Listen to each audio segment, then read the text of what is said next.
Hello, welcome back to Spotlight on Intelligence. I'm here with Prithvi Reddy, and I get the chance to interview him about some of his music projects today. How you doing today? Yeah, I'm doing good. How are you? It's early for me, late for you, I think. This time Yeah, difference, yeah. feeling a little jet lagged, but I'm ready to rip into this. I wanted to ask a little bit about what you do as your artist name and what other music projects you might be involved in. This is my main project. It's called Prithvi, like it's my real name. I started it 2 years back, 3 years back, and I had no idea what am I gonna do to in this genre and stuff, genre wise. But yeah, I started this lo-fi-ish thing, but then I diversed it into like making more chill hop stuff and sometimes like Indian classical beats or something like that. But yeah, I do have other projects ambient music and for ambient stuff, and I do make funk sometimes yeah, like experimental genres. But yeah, this is my main project. So uh that's it. Thanks for the breakdown right there. I wanted to ask you to go a little bit more into that. So, as somebody who's coming from the electronic music side of things, I'm well versed in subgenres and niche genres of music. However, nobody's ever really broken down the difference for me between, for example, you talked about an escalation in your work from lo-fi to chill hop to maybe some classical pieces. What's the Yeah. difference, defining characteristics that make different lo-fi genres like lo-fi and chill hop distinct? Okay, so when I dived into this project, before that I was like you, making electronic music and stuff. I was into future bass and sometimes hip hop.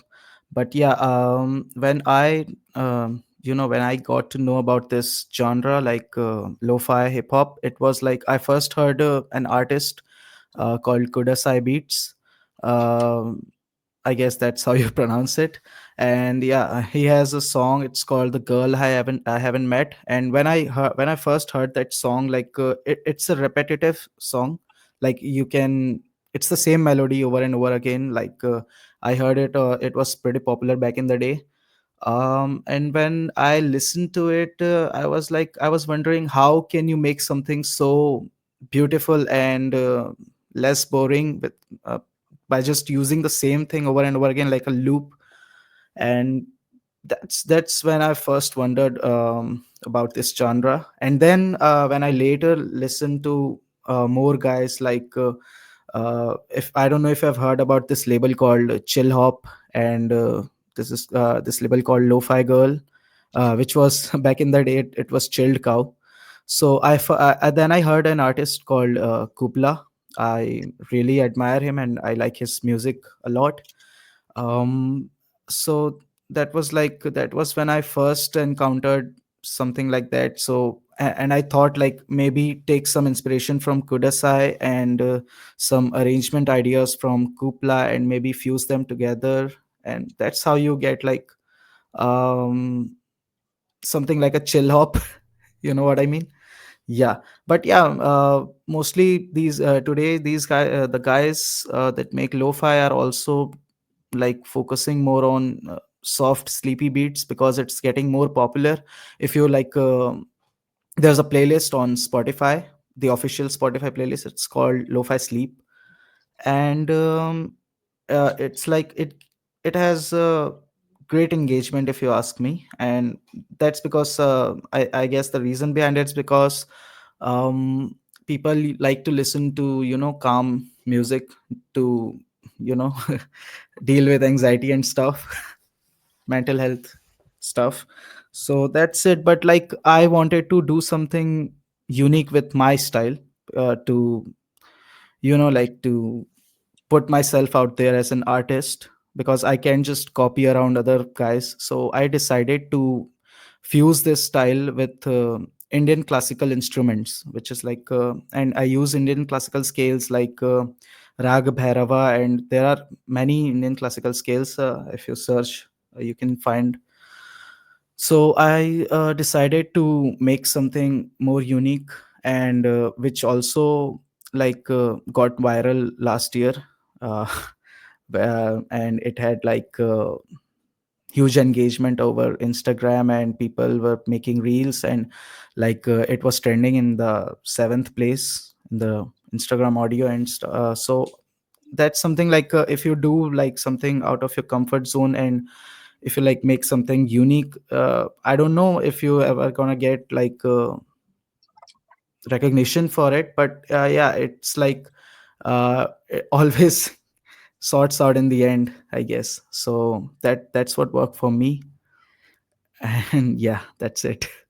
Definitely. I appreciate the thorough breakdown so much. Lo-fi artists make up the majority of guests we've had so far. In fact, I was going to say, I think that you really talked about something important where you mentioned, I really liked the mention of a specific song that kind of set your lo-fi journey up. Yeah, yeah, It's yeah, it's beautiful, beautiful level of detail in the process, because I think a lot of people just think in general, I liked this style, so I made it. And I was like, okay, but what's the narrative there? You did a great job of painting that picture, and especially the breakdowns, the evolution, and the different types of subgenres within the genre. I think really helps to people yeah, to understand how much diversity there is there. You said yeah. a couple of things I want to dive a little bit deeper into, but go ahead. You sound like you had more to say. No, no, I'm done. Please ask whatever you want to ask.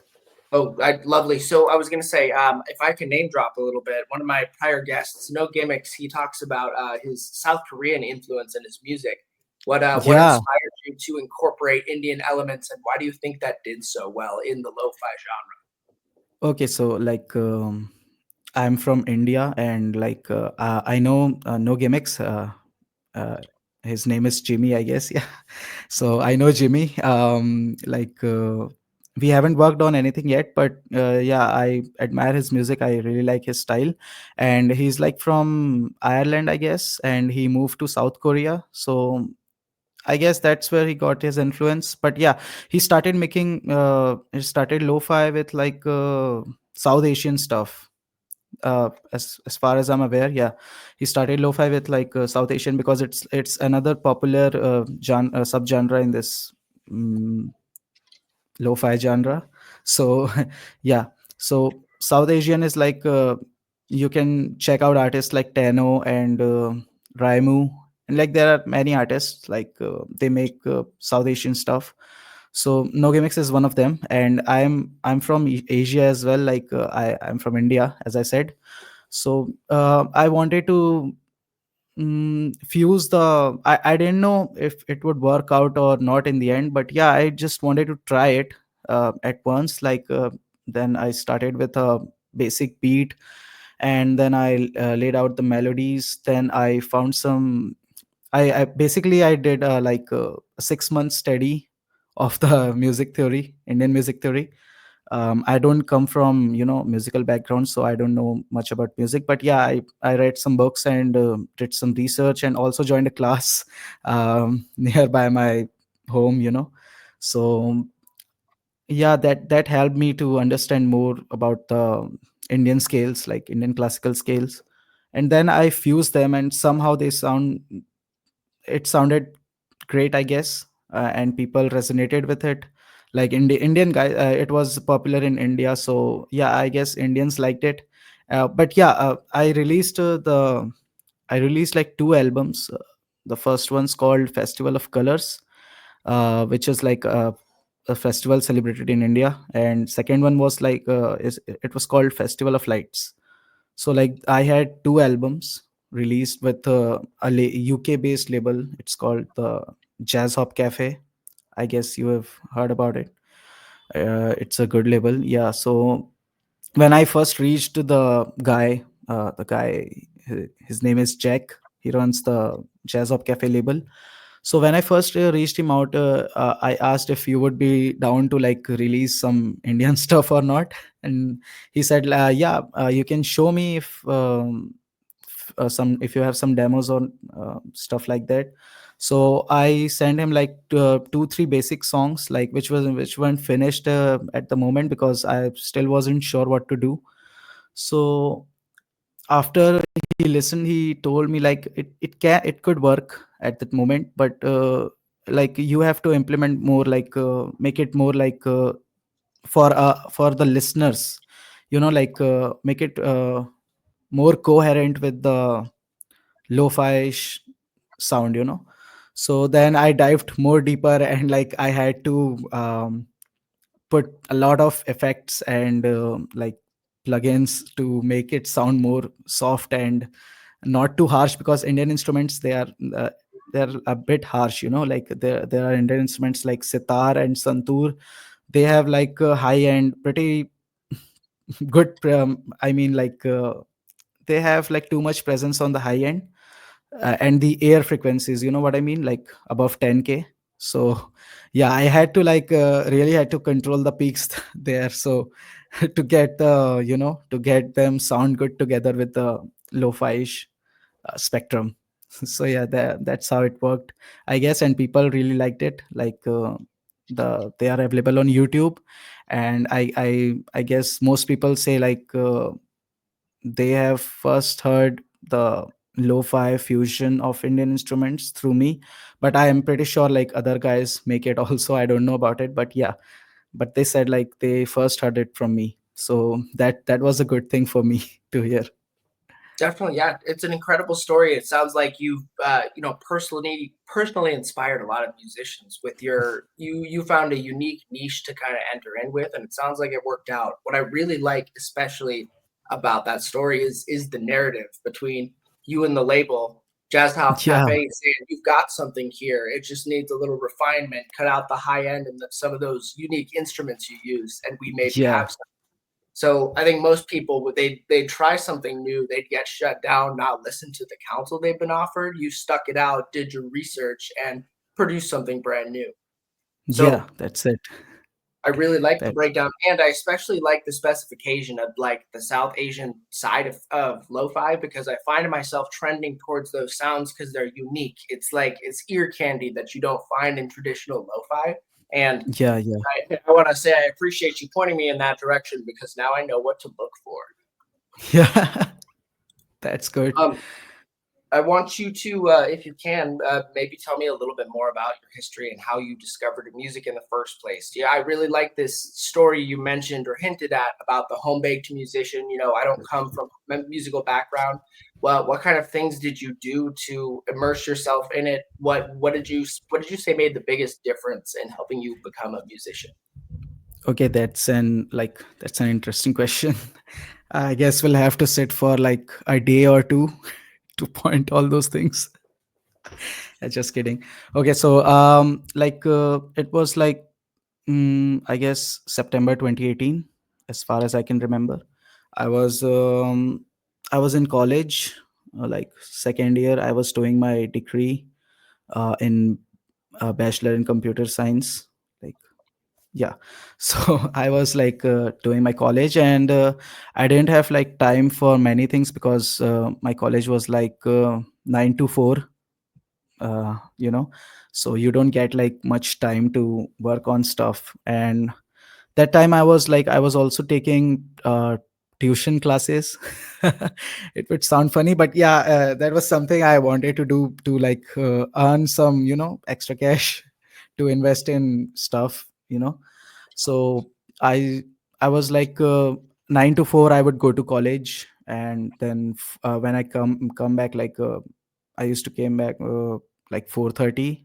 Then I would eat some like snacks or stuff like that, to because it was like I used to get like really tired with all that stuff back in the days.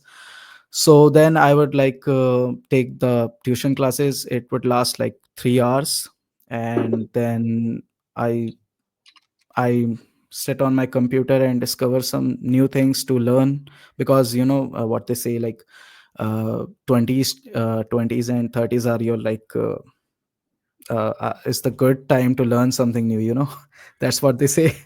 So I wanted to learn something, so I started with graphic designing and stuff. I started illustration, like Adobe Premiere Pro and stuff, and some Photoshop too. Then I switched to Blender, like 3D modeling and and then I slowly discovered this artist called Lost Frequencies. I guess you have heard of him. He makes great, yeah, yeah. He's my favorite artist. Yeah. So I first listened to his song. It was called "Are You With Me," and it was a remix of some song. I don't know. I don't remember. So that was fascinating to me. I wanted to discover more about like how can someone make songs like that. Then I found his interview somewhere on YouTube where he mentioned like he makes music in his computer. That's when I first heard that music can be made on computer. So then I dived deeper, and then I heard about this software called Reason. uh, i I got the trial version of it to see if I can do something with it, and then I used it for like half an hour. Then I uninstalled it. then then after a month or so, I installed this what is this called, I guess Studio One. I guess you've heard of it, by Presonus. Yeah. So then I installed that, and again after like 2 3 hours of using it, I uninstalled it completely from my PC. Then then I discovered FL Studio. Same thing happened with FL. I installed it after 2 days, and I was just discovering stuff, and then I stumbled upon this software called Ableton Live. uh, Best yeah, one. the best. Ableton gang, woo. So yeah, then I installed Ableton, and it pretty much looked like a nerd software, and I was like a computer science student, so it was like um I don't know what how you say it. It was like it was pleasing to me to use It looks that like an software. Excel sheet. I know exactly what you're talking about. Yeah, that's it. So then I installed Ableton, and I used it like for 3 hours straight, and I didn't get bored. And there's an option in Ableton where you can it gives you like return uh, demo, like how can you start a song or return. And there's an info section on the left panel, left bottom, where you can read a little bit about the effects and stuff. So I made a first beat. It was like a kick and snare, pretty basic. um, and then I slowly got into sound design and stuff. Like I wasn't into music. First what fascinated me was sound design. Because I used to like watch movies and stuff. I still do. Like I'm a big movie geek, however you say it. So movies were fascinating to me, and the sound that they use in movies, that was something that hit me, and I wanted to like uh, know more about how you can sound design those stuff. So then I got like a trial version of Serum, uh, by X4 Records, Steve Duda, the goat. So yeah. So and I also got like plenty of free synths, and then I dived deeper into FM synthesis. I heard Skrillex back in the days, so I was pretty deep into like this synthesis, FM synthesis, and modulations, etc. So then I first, I guess, yeah. Then I for 3 months straight, I just did sound design and stuff, like making different sounds, like water dripping, and like a bird, or lasers. Yeah, I made plenty of lasers back in the days. So that was my starting point as a musician. Yeah. So I used to as I said, I used to came from college used to come from college, and then I would take tuition classes. Then I had roughly an hour to sit on my computer and learn some basics. YouTube was my biggest help to understand about those things. Like YouTube is is like I don't know how you say it. YouTube is like the best resource you can have today. It's like free. It's like you can get and you can learn anything from YouTube. I have learned music production, music theory, and sound design, Dolby mixing. I've learned pretty much everything from YouTube. So that helped. I used to watch like went to college.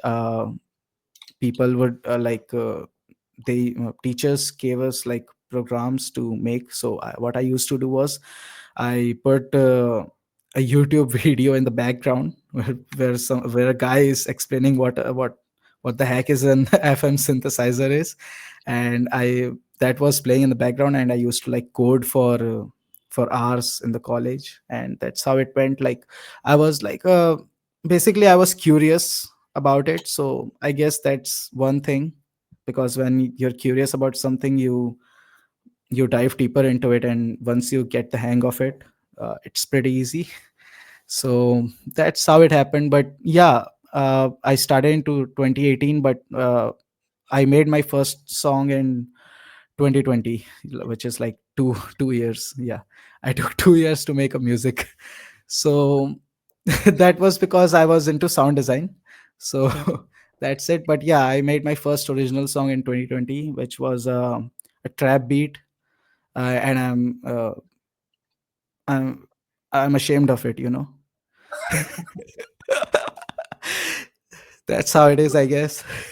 Let me hop in here for a second. Ready? Okay, so I want to say for the record, the level of detail that you express when you talk about these experiences is something I haven't encountered yet on this show, and I really appreciate it. It puts me right there. I wanted to break down a little bit of what you said. So obviously, busy college era, but still fostering kind of like this feeling, this thirst for knowledge, which I think is so important, right? Because like anyone who thinks that they've learned it all, or they're like, I'm a smart guy now, I know everything, they tend to be some of the ignorant people, the most ignorant people you encounter in your day-to-day life, know-it-alls. Yeah, And I think that like being in college and doing something completely, I want to say adjacent to music, because you are probably discovering there's a lot of overlap between coding and computer music. But yeah, that being said, to be studying something independently with your free time speaks to, I think, what's so necessary as an artist to be able to keep up with like modern day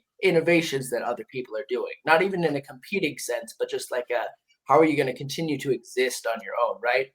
yeah, I'll quit waxing poetic about that. Another thing I really loved was the systematic approach and destruction of every DAW on the market available. That like yeah, I was Ableton born and raised, right? I did like a little brief foray into FL Studio, and it just felt like the keyboard shortcuts were so counterintuitive versus I grew up on Windows, and using Ableton to me was no different than using any other Windows program.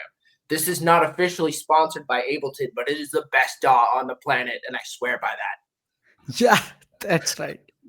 But yeah, no, I love the tried this, tested it, not for me. If I can keep being a fanboy for some of the plugins you use, the deep dive into FM synthesis, that's carved straight from the Skrillex era, definitely. I like that's like where dubstep is born, baby. And I like the emphasis on sound design specifically because I talk to a lot of sample based lo-fi artists, and they do great work. But I think a lot of people who build their music projects primarily in sample don't understand the level of work and attention to detail it takes to produce unique sounds.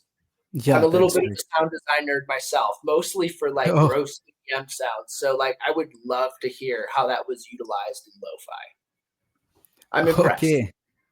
Yeah, thank you. Um, So, yeah, yeah. Go well, ahead. I'm just gonna say, go. No, no, you go ahead. I'm enamored. Okay, okay. So, like, you want to listen more about sound design and stuff, right? Sure. Am I right? Yeah, yeah. So, like,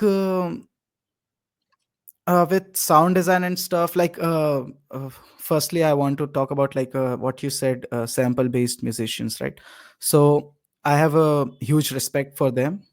Okay, that's without a doubt. I have like few friends who make like sample based music, and they're pretty good at it, which is like another talent, like they have an ear and they can catch like a section from a song and then merge it with another sample, and which is unique in its own way. Then I guess like that's what most producers do. Like Metro Boomin, and like there are plenty of guys who do sample based music and stuff. But yeah, sometimes you have to like learn more from about it from the scratch. Like I'm that guy who likes to learn everything from scratch. Like I'm just curious about it, so that's it. So what I did was like, when I first learned the sound design and stuff, I did tell you about the song called "Are You With Me," right? From by Lost Frequencies. Plus It has a pluck, it has a pluck synth which goes like pam pam, something like that. So it's on the break of the song, which is like that is something that fascinated me. Like how can someone make like something so soft, and like it was really unique. And then when later I listened to like let me tell you something honestly. Like I wasn't an avid listener. I didn't listen to music at all. That's the truth.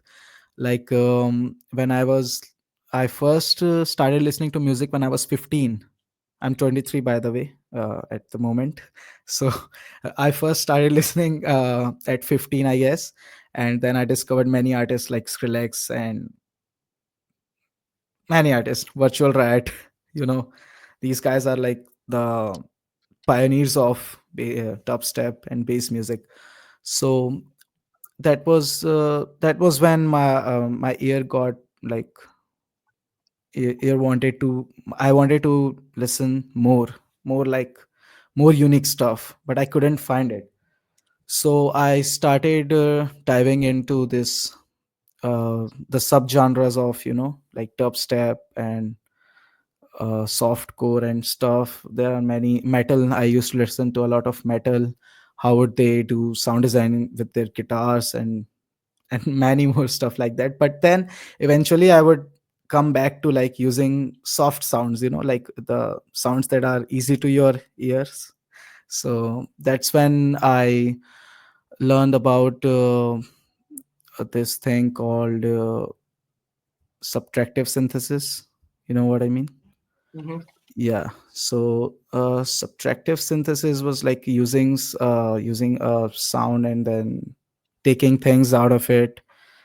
It's called subtractive, pretty Once expressive. you get into it, right? Like Yeah. you think about it. Yeah, just it's pretty expressive when I say subtractive synthesis. So that was it. Then I heard about additive, subtractive, FM was pretty unique in its own way, because you take like a sound, and you take like an oscillator and route it to another oscillator. uh, that's how it works. FM synthesis take the characteristics out of a different wave, which is a good thing. But yeah, today's music is innovative in its own way, and people use like granular synthesis these days, which is pretty nuts. And I don't know if you have heard about this genre. It's called botanica. Botanica. No, it Yeah. sounds incredible though. Yeah, I mean, check it out sometime. Like it's ear candies and stuff. Like too many textures playing at the same time. It's fascinating. So that's the thing with sound design. I don't know if you have seen Hans Zimmer doing the film score of Dune 2, the movie. It was like it's available on YouTube, I guess, where he shows how he uses how he's created like new instruments just for the movie, because you don't want to have the same sounds in a futuristic galaxy, you know. So you have to be innovative with the resources you have, sounding like to sound more futuristic and stuff like that. So sound designing has given me more possibilities to work on my music. And I have many friends who make like innovative sounds. um so yeah, it's a good thing that happened to me, that I first dived into sound design before making music. That's a good thing for me, because most of my songs have like a signature sound which I created using Serum. And which is like my signature sound. If you listen to my music, it has a slowly evolving pad which enters in the second section of the songs. You can check out my track called Magical Connection. You can spot it on like my track called Dwelling. And it's my unique sound, something that I created, uh, that when you if someone listens to a playlist of several artists, and my song comes in, and he can tell it's Prithvi's song just by listening to that pad, you know. So it's something that I used. And sound design gives you a way to express yourself, your uniqueness, and like put yourself out there in the world of like many people, many artists, stand out, you know. That's it. Definitely. I'm So gonna work my way backwards through some of the stuff you said. If it looks like I'm distracted, it's because I'm vigorously taking notes. yeah, So I can see that. It's all right. first off, I wanted to say the signature sound I love. It's like the audio version of the chef's kiss. Like you have blessed Yeah, this track with something that is unique to your production style, and it's not so abrasive as like a producer tag, the pasted on yeah, top of the beat. You know what I mean? It's like it's yeah, woven yeah. in the arrangement, which I think is impressive. If I could go backwards even from there, the thought of Hans Zimmer sitting down at a laptop messing around in Serum to do film scores is just like a hilarious image to me. So thank you for that. I didn't said it. I didn't said it. Wait. You're misunderstood, man. I said like Hans Zimmer was using like he created new instruments for his movie, you know. Oh, like physical new instruments? Yeah, yeah, physical wind instruments and string instruments, you know. I said it. I didn't said like he used Serum. But yeah, he does use zebra VST um for his synthesis, and like in movies like The Dark Knight. And yeah, he does use synthesis. But yeah, mostly film producers are using like real instruments to for the authenticity, you know. Oh, So thank that's thank you for the yeah. clarification. Even Yeah, that alone is impressive. And honestly, I can't imagine a guy like Hans Zimmer does not know how to go inside a production studio and make something cool. Imagine him doing yeah. trap beats. That would be something else. Um, if I could back it up a little bit. So I want to give some background on myself. I also came from college, not the computer science route, but the biochemistry route. So equally like Oh, nerd to musician pipeline is going strong here. And I wanted yeah. to ask what overlaps do you think there are with your education and coding computers? Is how Okay. does that translate to making music on a computer? Okay, that's interesting. Like, it does have a big role in my, you know, my music, my with my studies and stuff. So my subject was BSc, in short, Bachelor in Science. And I did took a like there are two types, you know, like there's a plain BSc, and then there's a computer science BSc.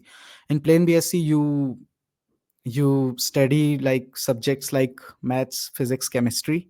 But when you take like an additional subject like computer science, which is an alternative to like you for chemistry, you know. I didn't like chemistry. I mean, I know you're a biochemistry student, but yeah, I didn't like I don't chemistry. even So like chemistry.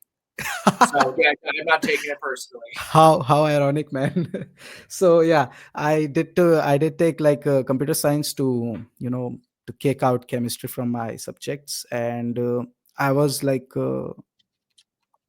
I really liked, you know, physics from class ninth, I guess. Yeah, from class ninth, I really liked physics because it explains our daily lives, so that was like fascinating to me.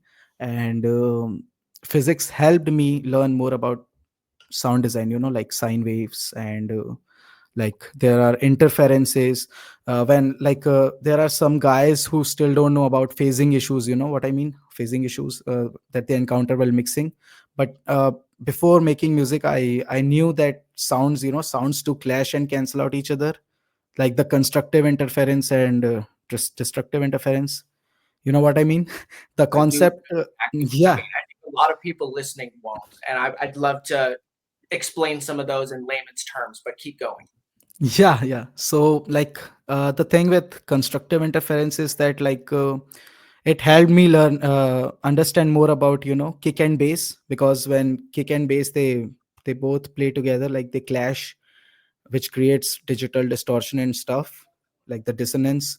So, constructive interference helped me to understand about the side chain, So, that was like that. The process was pretty quick for me to understand. Uh, um, if I hadn't been in a physics class, or if I skipped the class, it would have been like tough for me to understand what's going on. But yeah, fortunately I did did took the class, and that helped me understand about the side chaining process, and like mixing two elements that have like same sonic spectrum, like mixing them to all together, like using sidechain, multi-band sidechain. I don't know if a lot of guys use it. Like people use track spacer VST and soothe VST to sidechain their elements, but I use multi-band sidechain to like to do the same. So that's it for me. And destructive interference, on the other hand, helped me understand about the phasing issues, phasing cancellations, like one sine wave and an inverted sine wave will cancel each other. Yeah, that's it, you know what I mean. So that helped me understand more about music and sound in general, because like physics tells us about our daily lives, the physical world. So that helped me with my music career, I guess, and I'm Honestly, grateful for it. really incredible. No, I was gonna say, so like I am a student in a production class. Shout out SLDP. If you need to learn about music, that's the place where I go. And this is not a paid ad for them. I Nice. just like them a lot. Yeah, So yeah.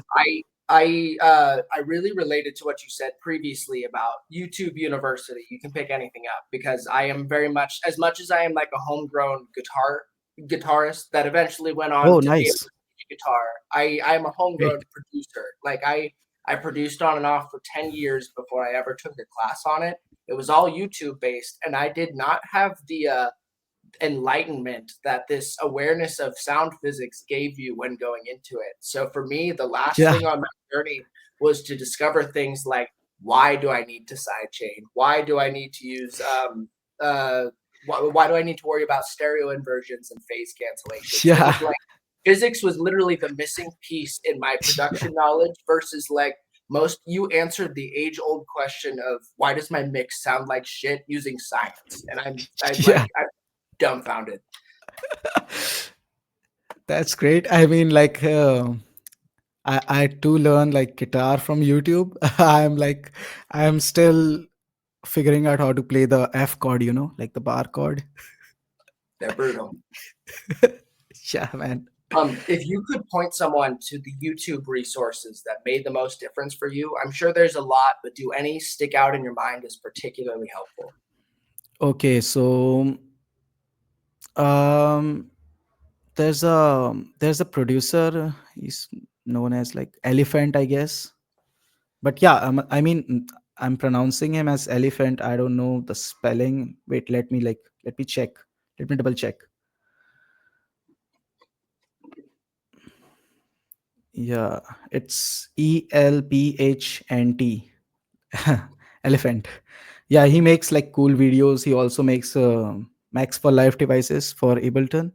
I used to watch this guy for when I used to make like music and sound design stuff. He makes like great videos, and there's also another guy who uses FL. By the way, he goes by the name in the mix. I think you know him. Like he's pretty popular, in the mix. And Elephant, and there's a producer, which is the second half of Kiasmos, I guess. You have you heard of him? Like, I can't say I've heard of the last one. I was tracking the first two. okay. So this guy, he goes by the name Janus Rasmussen. I don't know how you pronounce his name. It's pretty difficult. Like, but yeah, he's the other half of Kiasmos band, which is like a techno band.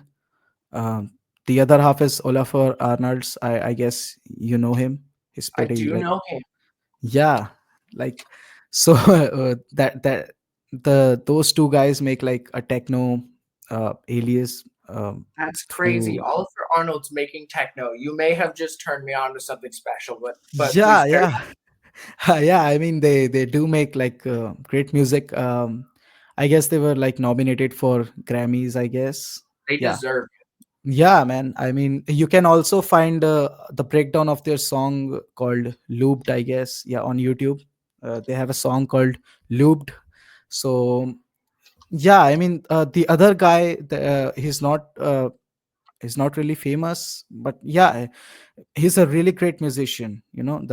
His friend Janus Rasmussen. Let me spell him: Janus, and then after you can write RAS. I guess you you will find him just by that. Yeah, so he makes like techno music, and he also puts out YouTube tutorials for like random ear candies, and like random videos how to get your unique sound, and how to find your unique sound, how to make like percussion loops and stuff. So that guy also helped me, with my drums and sound design, drum processing and stuff. But yeah, like Elephant has really really unique videos. um, you can like watch his one or two videos, you'll get the idea. And in the mix also helped me with my mixing and stuff. There are many channels I might have missed, really good ones. Because I can't remember at the moment what I That's okay. watched to. I Yeah, think yeah. that's a great starting off point. If I can pitch my own, everything I learned about beginner sound design, I picked up from Virtual Riot's early sound design tutorials and eventually Eliminates. I think we've given a lot of choices to potential viewers. Yeah. I used to watch like virtual rat videos. So you can also write that down because I was inspired by that guy. I also like watched his many of his interviews where he told like he used to play organ in the church. Yeah, I mean, can you imagine a guy playing organ in the church making dubstep? Pray for rhythm on the organ. That's what I'm looking forward to next.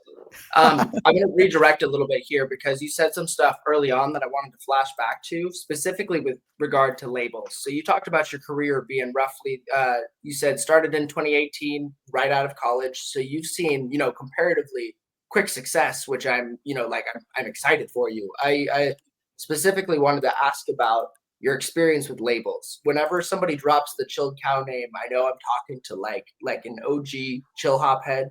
You mentioned Chillhop, Lo-Fi Girl. You mentioned another one, Jazz Hop Cafe. Can you tell me a little bit about what it was like to get picked up by a label? What have they done for you? What have your experiences been like? Okay, that's a good one. So like when I said like I started learning in 2018, then I started releasing in 2020. So between those 2 years I was like I learned a lot of stuff, but yeah, I didn't like I didn't do the practical stuff, like actually using those techniques to make something. Then there's another label, it's called Dreamhop Music.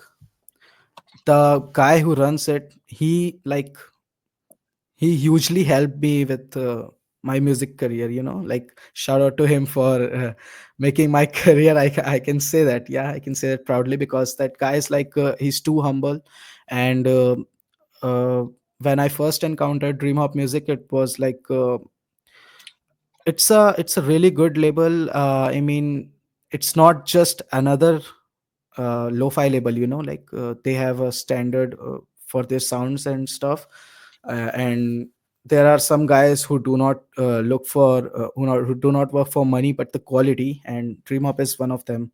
So I sent him like my 2 3 tracks to ask if he would like to release them. And then he told me like, it sounded noob, for he told me like that I was too early to work with them. It was too early for me to work with them, so he suggested me some artists to listen to, like for referencing and stuff. And he also told me to learn more, to dive more deeper if I wanted to continue making lo-fi. And then I took a break. I got depressed. I got low-key depressed by reading his text. You know, like the first time you get rejected by a label, it sucks really bad. Mm, So yeah, yeah. But then I mean, it's like, it's pretty depressing, bro. I mean, how can I tell you about it? So I got depressed, and I basically took a week break, and I didn't open Ableton at that time. And I used to go for walks, and I would figure out what am I gonna do. Like, I wasn't that serious about music.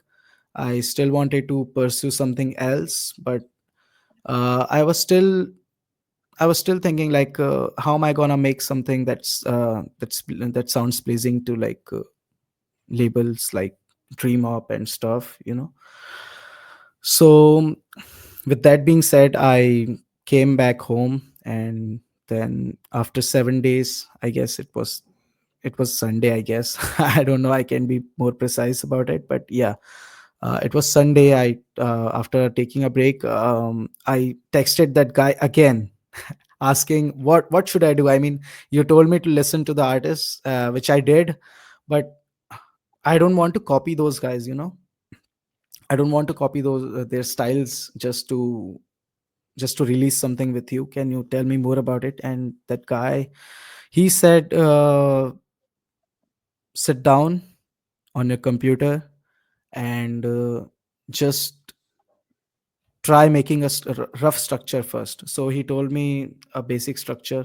He told me start with an intro, then make a section A. He called it. He called it a section A.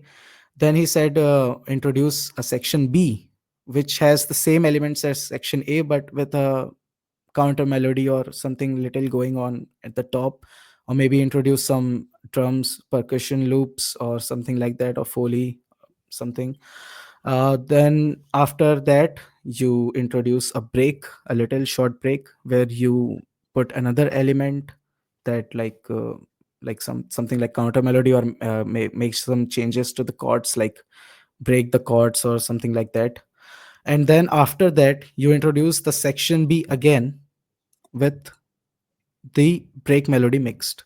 So that's how he told me to, just roughly. He didn't tell me like an idea to write something like the mood or the vibe. He just told me like, just start with the structure, and then send me what you have.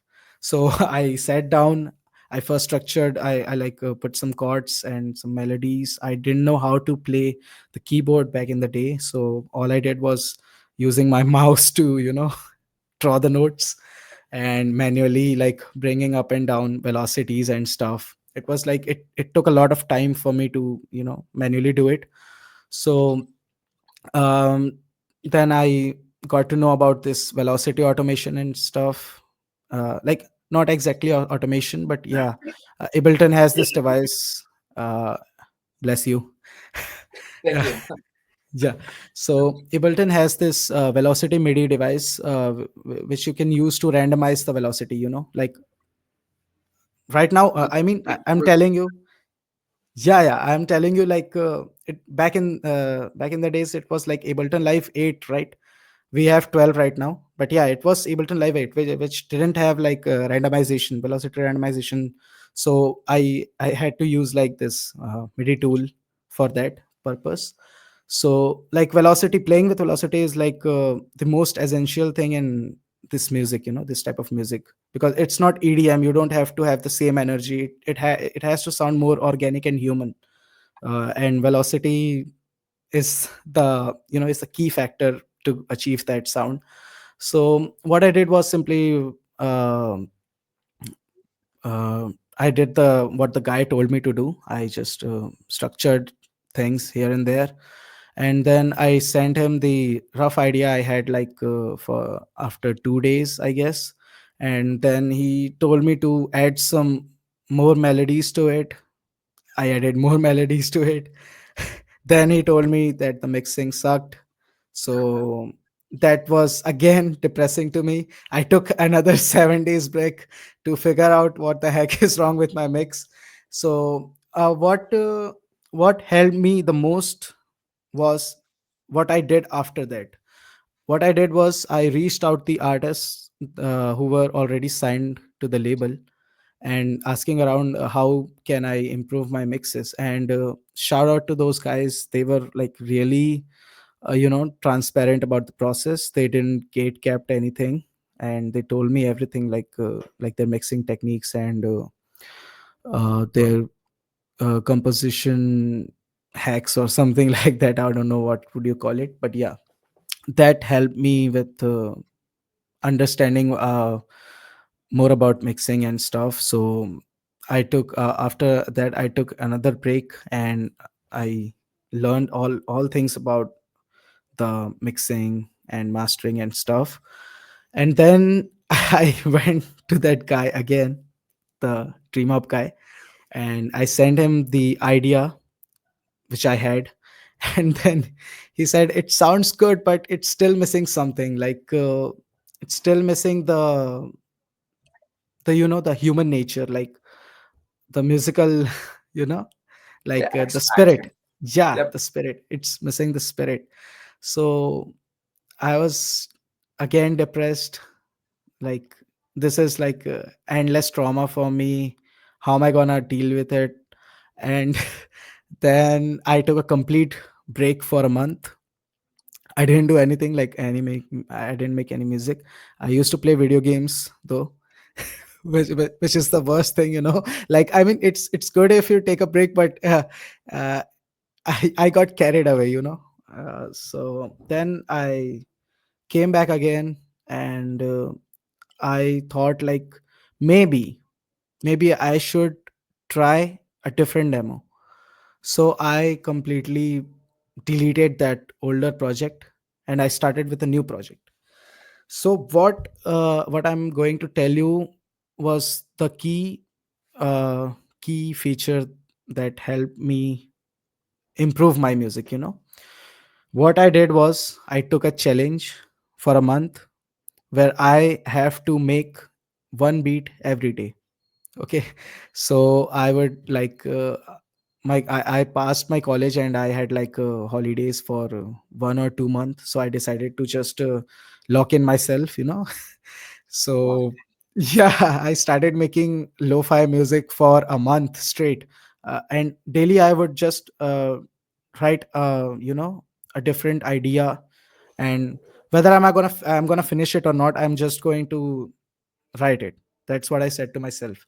And then I made the first draft, which was shit. I'm sorry for saying it. Yeah, but then, which was trash. Just use my word, trash. Okay, so the first demo was trash, the second was trash, third was trash, fourth was less trash, still trash. But then when I reached a point where I I would point out my I could point out my mistakes from my earlier demos. I reached a point of the where I was conscious about the mistakes I've been doing for with my mixes. That was like that is something you can't learn from YouTube videos. That is something you learn from experiences. And that's what I did. I That was the best decision I ever made. Just I made music for a month straight, and with each mixes it got better, and the last track that I made was the best track at that time for me. But it still got rejected, it still got rejected by Dreamhop. But yeah, it was my best track at that time. But then after, like, I didn't send him all the 30 tracks, by the way. I sent him like the five best ones, and he just said, like, let's just pass on this one for the time. He said. And I said okay. But yeah, I was less depressed by that time, because yeah, I was getting the hang of it. So after that, I took break again. And taking breaks is necessary, like, if you want to sustain with the things, like, you have to reset your dopamine and yeah, stuff like that. um so that the taking the breaks helped me with, to rejuvenate myself. And I would go for walks. I still go for walks, but then something happened to me. After that period, I got diagnosed with tuberculosis. It was extrapulmonary tuberculosis, which was really bad. I lost like 20 kilograms of weight in merely 3 months. So it was like, I have a surgery. I then had a surgery on my neck. And it was like, it was I wouldn't say it was the worst thing that happened, because it also taught me like a lot of things. So I was isolated for 6 months straight in my room. And I also got like COVID. COVID Of days. course. Yeah. So like I had two things going on at the same time. It was COVID, and then it was tuberculosis, which like made me, like,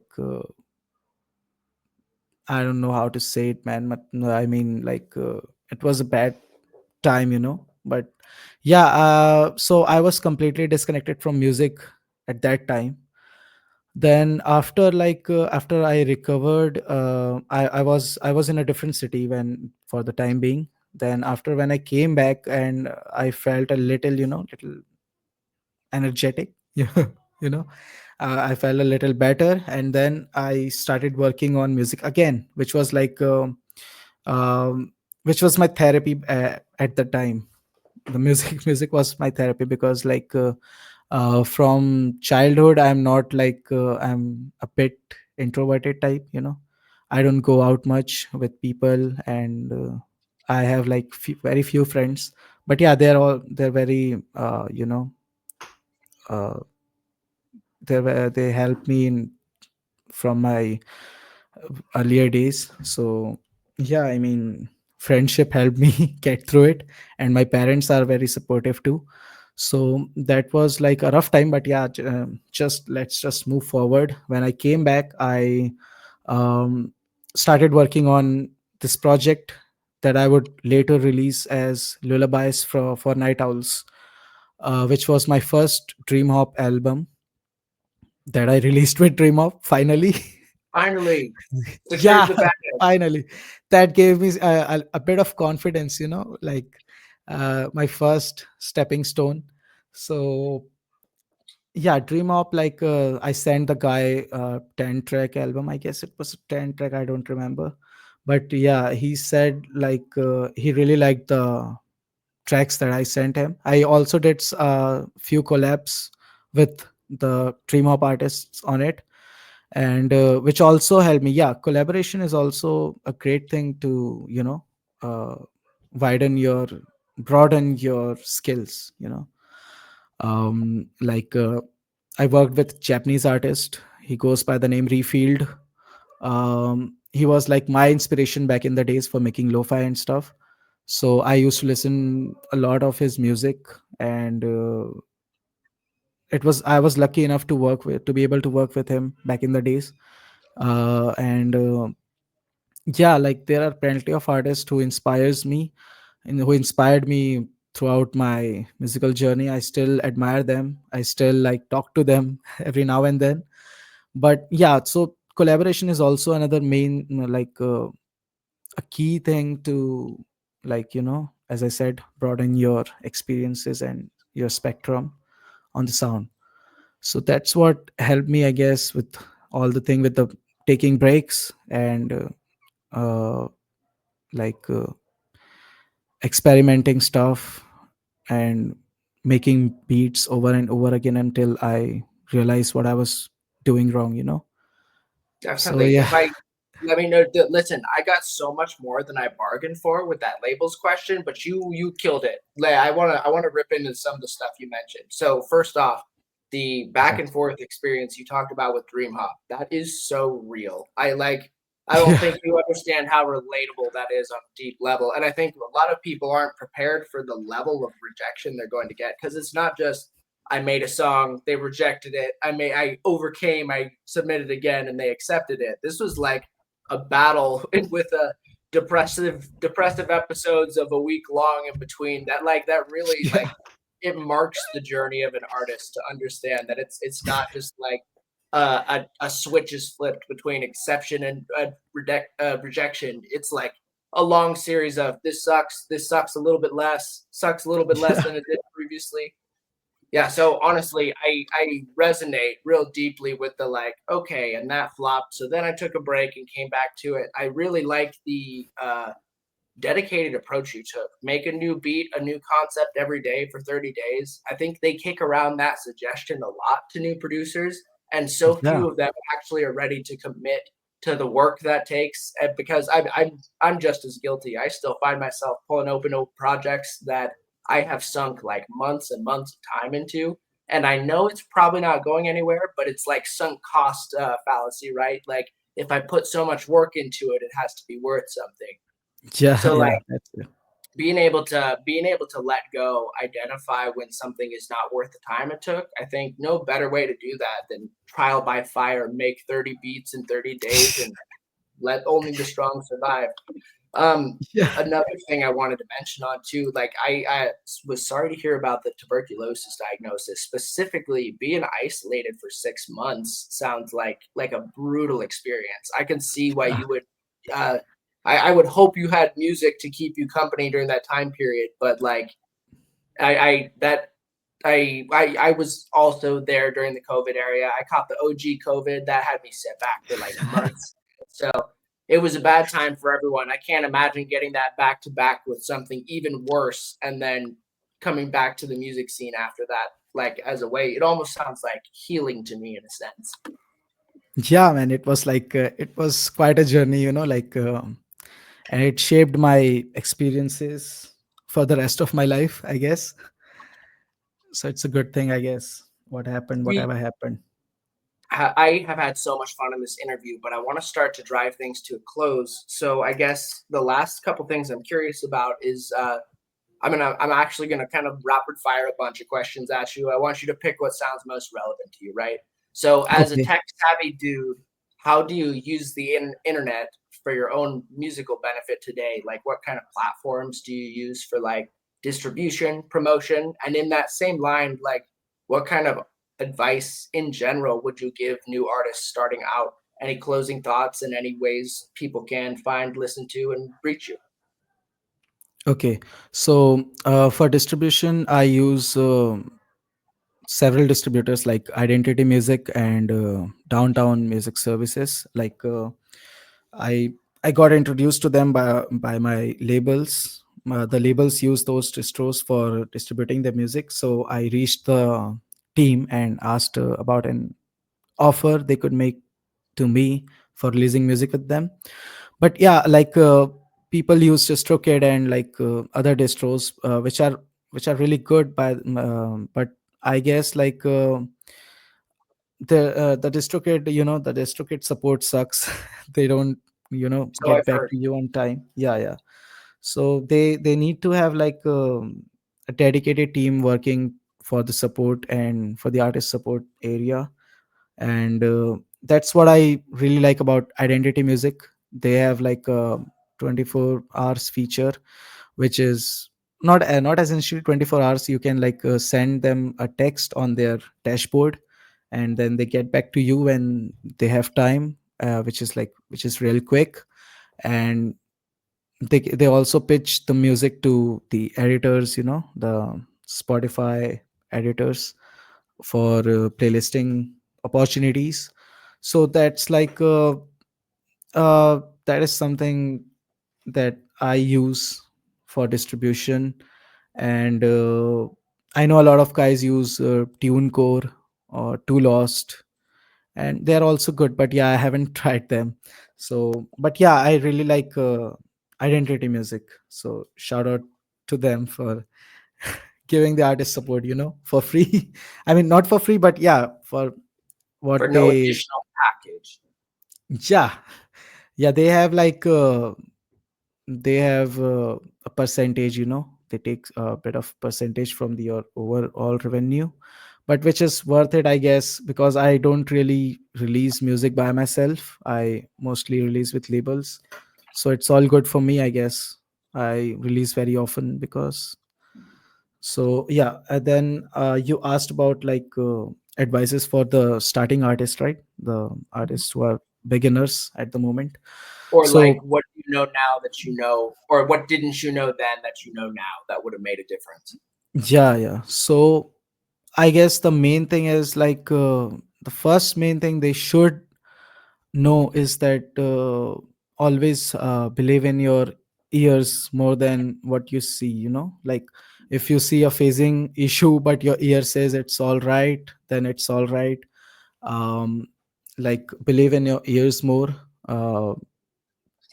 Like close your eyes when you're mixing, and and if you're tweaking the knobs, just close your eyes and listen to what your ears say.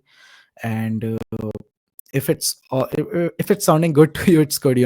And the second thing I would like to say is that don't try to shape your music uh, by others advices. Like if a label says you should like make you should like small adjustments, it's all good. But like if they drive you to make a different kind of music, that's not worth it, in my opinion. Because like your uniqueness relies on your sounds, the sounds you use, the sounds you make. So just don't shape your sound for labels. That's what I want to say to any beginner artist if they are looking to release with a label. I mean, if they need like they need recognition, that's the other thing. But yeah, for the artist's sake, just don't do it. Don't copy other guys. Change your uh, don't change your identity. That's it. And the other thing, like try making 30 days beats, the 30 days challenge. That's a good thing. Yeah, yeah. that that's something everyone should try once in their life. So that's a good thing, I guess. I mean, learning from your own mistakes, um that's what they say. It's a good thing. So that's it, man. Like for the advices and stuff, I'm not really good at giving advices. But yeah, No, that's I all. think you've done a great job so far. I wanted to ask any closing thoughts. Where can people find you? And do you have any fun upcoming projects you want to tell us about? Yeah, so about the upcoming projects, I started Asian lo-fi stuff, which I told you earlier in this interview.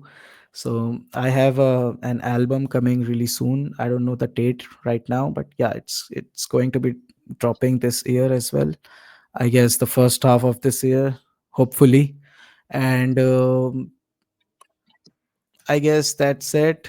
Um, what I would like to say to the producers is that always believe in yourself and don't listen to what others say, because uh, you are you are not their thoughts, you are your own thoughts. So just do what your heart tells you to do, follow your heart, don't listen to what others say. And where you can find me, I guess. I don't want to be found, by the way. Okay. But yeah, Don't find me. don't find me. That's Yeah. it. Don't find me. That's it, man. Okay, this has been so much fun. I appreciate you making time for us. I'm really excited to air this episode. We'll get back to you when it's ready to go. Okay, thank you so much, Prithvi. I appreciate your time and expertise. Thank you so much, man, for giving me the opportunity to be here. Like it was really nice talking to you. Like I I feel like I'm familiar with you somehow. I mean, we just met, right? But yeah, it's like we know each other like for so long. It feels like that, like your Similar experience. energy. I know exactly where you're Yeah, coming yeah, from. yeah, I man. I, Like I I promise like nobody your. else should, but I will find you. Okay. that, Take it easy, that, boss. I'm gonna let you go now. yeah, bro. Have a great day. Peace.